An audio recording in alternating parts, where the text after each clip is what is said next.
This recipe for a sausage tray bake is so quick and so tasty, and you don't even have to dirty your pan. Just my dish here, that's all. It takes about half an hour in the oven. It's so simple. I'm going to talk you through some of the ingredients, make a little dressing, and that's it. And you can use whatever vegetables you want. So we'll talk about the sausages. So these are some of the Simply Better sausages, using some delicious Irish pork. There's no MSG in any of the sausages. So this is the one that I've used, the spring onion and black pepper. So they're made in County Monaghan, and then we've the honey and mustard one. So you pick whichever one you want. There's 6 in the pack. They're great for feeding the family. Say like if you like bangers and mash, brown off your sausages, use some of the Simply Better gravy, a little bit of red onion, a little touch of balsamic, and then a big bowl of cheesy mash. Sure, listen, comfort food, we're getting into that season. So I've just left them whole. You can cut them if you want to in half. And I've just 1 packet of the black pepper and spring onion open there. So we'll just get kind of like the ingredients ready. These are little baby potatoes. So we're going to cut them small because they don't take too long to cook. So I've just cut them in half, as you can see that.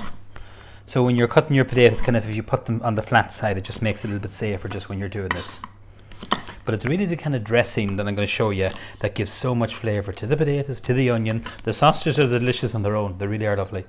And if you wanted to, even for breakfast, any of these sausages, you could pan fry them, serve them with a nice bit of potato bread, and then what you could do is just literally a little bit of tomato relish, something like that. So just into the dish, you're going to spread this around.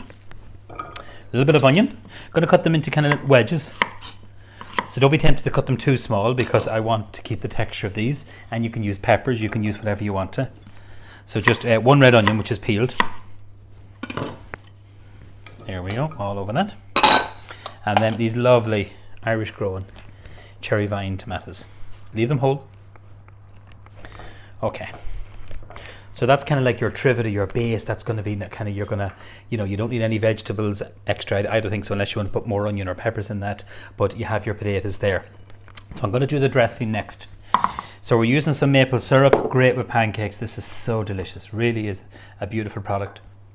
Whole grain mustard and some balsamic vinegar. So these are the lovely kind of sweet and sour kind of flavours that I really like. So we'll go for our mustard first of all. And if you're not a fan of mustard, you can leave it out.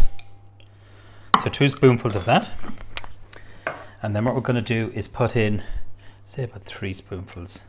So we don't want it too sweet, and that's why the vinegar is important. It'll cut through it. You can use honey in this, or you could use actually the High Bank Orchard apple syrup, which would be delicious. So this is our 3-year-old balsamic vinegar, beautiful bottle.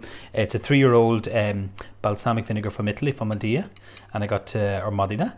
I got to meet the producer, so I'm going to put in 3 of these also, so equal quantities, and then you mix this together. It's just so easy, so quick.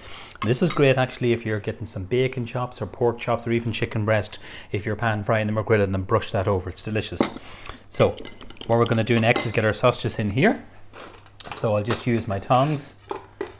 Okay, so we're going to just arrange them, kind of nestle them in. So that's them there, natural casing. You can see the little bits of spring onion.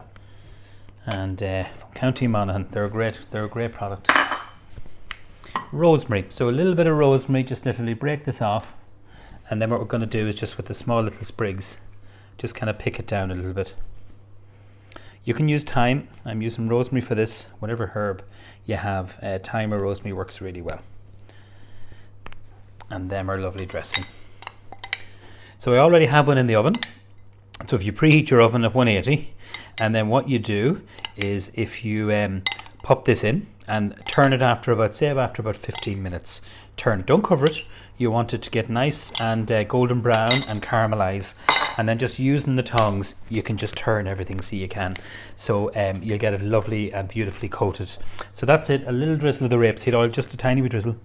You don't need too much. And that's it. Oven preheat at 180. 30 minutes this one it took. I'm going to show you now, and that's it. It's as easy as that. So as I say, you don't need to dirty a pot or a pan into the oven. This is part of my cookware collection, this dish, and it can just go from the oven right to the table. So when you're putting anything on the table or anything hot, this is a great little piece. It's like a little trivet. So if you put anything hot on wood, anything like that, and it doesn't take up much room, so it doesn't. So I'm going to pop that into the oven, and then I'll take out the other one. Don't cover it. I get a melon just to go in there. Now it is really, really hot. Ooh, I love the way they've kind of caramelized and caught the colour, and pop that in there. The smell of that is so good.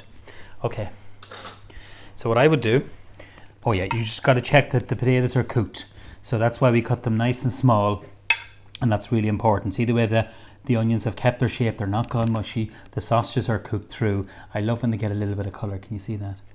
And you can see the mustard, and then you can see that lovely kind of, this can be used as your sauce, your dressing, so nothing is wasted. All the flavour is kept in the dish. And with that, just if you wanted a little bit of basil, which I have here, I'm going to cut this, or you can put a little bit of pesto, a little bit of parsley. I don't have any, so I'm going to use this. And then we just literally chop this, so watch the fingers. So some fresh basil will work well. So you have spring onion in the sausages, we have rosemary just in the nice dressing, and then this will wilt as soon as it hits this. And then we just serve this. I love fresh basil, the smell of that, wow. It's one of my favourite herbs. I'm often asked, what herbs do you grow at home? Well, first of all, we're lucky in the restaurant we have a gardener. So we grow some nice rosemary, a little bit of thyme and parsley. They're the three ones. The basil there can be a tricky enough herb because you need a lot of sun and a lot of heat. But I think flat leaf parsley, rosemary and thyme, they're the herbs you use. So place that, let everyone help themselves. Just be careful, obviously, it's come out of the oven. Couple of sausages each, potatoes. You have a lovely meal there. And I think just mop that up with some nice crusty bread. So enjoy my very quick, as you can see, and absolutely delicious sausage tray bake. And you can use any kind of vegetables, potatoes, red onions and cherry tomatoes. You can put in beans into that. I mean, the cannellini beans if you want to, peppers, artichokes. You can mix it up, even some peas. So have a bit of fun with this, but it's the dressing. You get that lovely sweet and sour. The star of the show for me is those delicious sausages. So happy cooking and happy eating.